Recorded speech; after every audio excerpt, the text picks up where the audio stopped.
Imagine the implications of a weapon with no visible trace, a weapon that could knock out tanks, ships, and planes as fast as the speed of light. The same technology with modifications could disorient and even tranquilize military personnel, rendering them virtually helpless in the battle zone. These are the new weapons of war we will examine in this series. For the past 40 years, the world has been riveted by the threat of nuclear war, and more recently by the prospect of space defenses using lasers and other modern technologies. But while both sides at the Geneva summit will be focusing on these matters, progress is being made in even newer weapons that could render any arms agreement relatively useless. Lightning is the most dramatic form of energy to be found in nature. Scientists have succeeded in creating limited types of artificial lightning, and some think that these could be the forerunners of a new type of directed energy weapon, part of a family of weapons which operate within the radio frequency segment of the electromagnetic spectrum, and are thus referred to as radio frequency weapons. Dr. James Frazier has researched electromagnetic for the Air Force for over 10 years, and he, like a small but growing number of weapons experts, feels radio frequency, or RF weapons, could be the wild card in the ongoing arms race. You could have tremendous amounts of radiative power, and what you did with that power then is a matter of engineering design and what your goal is. Robert Bass, physicist and PhD in mathematics, is working on U.S. weapons research. He says that the Soviets seem to be ahead in a number of areas, and especially in RF weapons. We are behind the Soviet Union in directed energy weapons based on 60 gigahertz microwave beams. Dr. Bass and others feel the most likely form of Soviet RF weaponry would be high-powered microwaves, similar to a focused, ultra-high-intensity radar beam. It would literally cook humans and knock out computers and electronic surveillance and communications gear. An operational RF weapon, relatively cheap and reusable, could devastate sophisticated, expensive war machinery. The $20 million F-16 fighter, for example, is totally controlled through electronic sensors and computers. With no manual flight controls, the plane would literally fall out of the sky after being hit with a high-intensity pulse of microwave radiation. Scientists say that microwaves and other types of RF pulses operating at specific frequencies or windows can be transmitted with little or no loss of power. Machines known as gyrotrons can produce massive pulses needed to drive these devices, and it's believed the Soviet Union has a 3 to 5 year lead in this technology. Over the past year, CNN has repeatedly asked the Department of Defense and the Air Force about radio frequency weapons. After much resistance, DoD finally said that the subject was too sensitive to discuss. In my next report, unexplained cloud-like phenomena which may be evidence of a Soviet breakthrough in RF technology. Chuck DeCaro, CNN Special Assignments.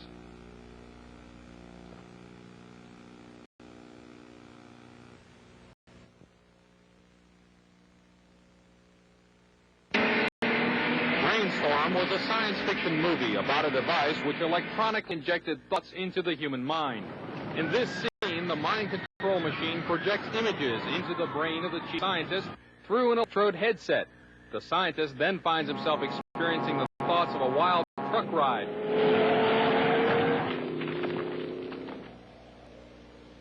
But even in this futuristic Hollywood tale, the subject still had to be connected to the machine by an electrode headset. That's remarkable. But not as remarkable as a real-life experiment where I was the subject of a prototype device designed to project images into the mind without electrodes. The prototype machine, developed from Soviet scientific data, could, according to some scientists, have a profound effect as a weapon of war. Electronic mind control research is not new. A scientific milestone in this area came in the 1960s when Dr. Jose Delgado demonstrated remote control over a charging bull.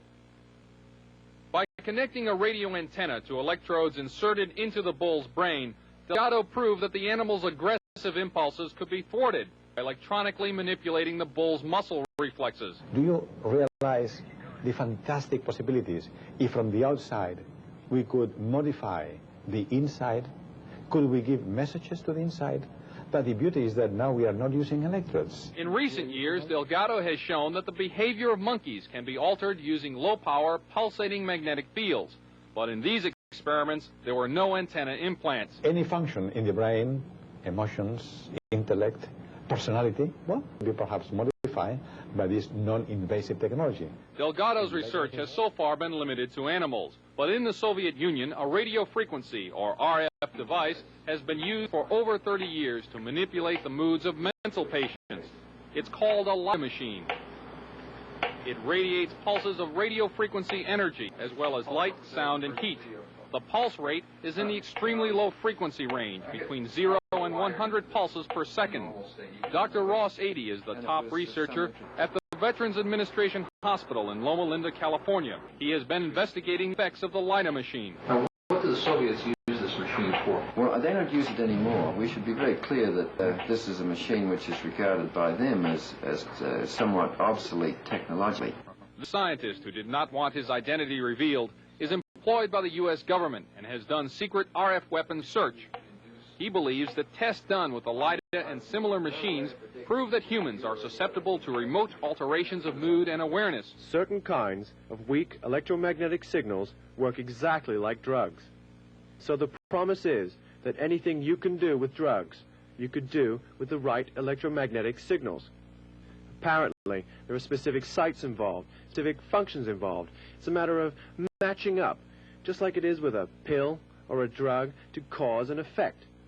You could have a cause and effect relationship between a magnetic field and a biological function.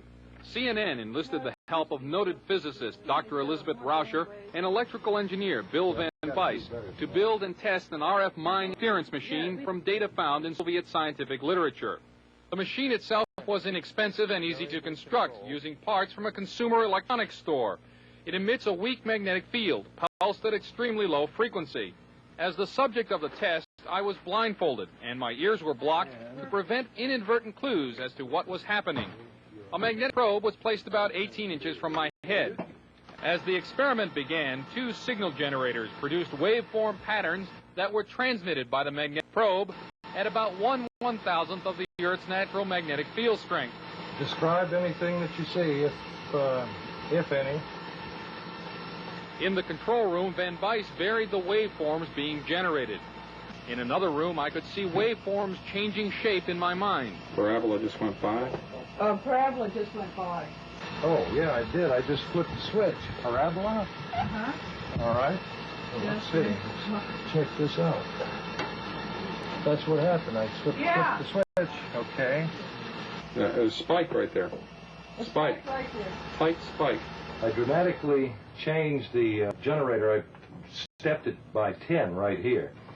And the intermix from the two generators was right where you said that you saw a spike. Van Bice said that when I failed to see any change, it was because he had not set the proper frequency and power levels. Later, I asked Van Bice what a weapon using this technology could do.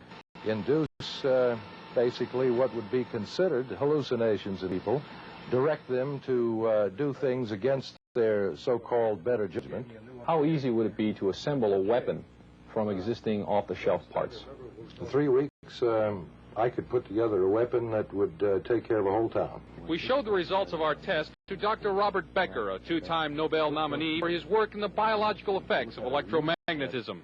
This is a very significant experiment because it carries our understanding of how vision is actually performed a step further into the mystery. He said he thought the machine caused a disturbance in the brain's interpretation of vision, and as such could be used as a weapon. That kind of a disturbance in the visual system could markedly influence the operations of a fighter pilot, a helicopter pilot, or even a simple an aberration in the visual field as making everyone seeing double, or everyone having their visual field jitter like a poorly adjusted television screen.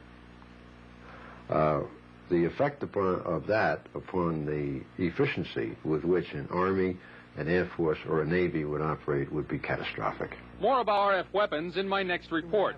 Chuck DeCaro, CNN, Special Assignments. Parts that anybody can build. Done in a laboratory.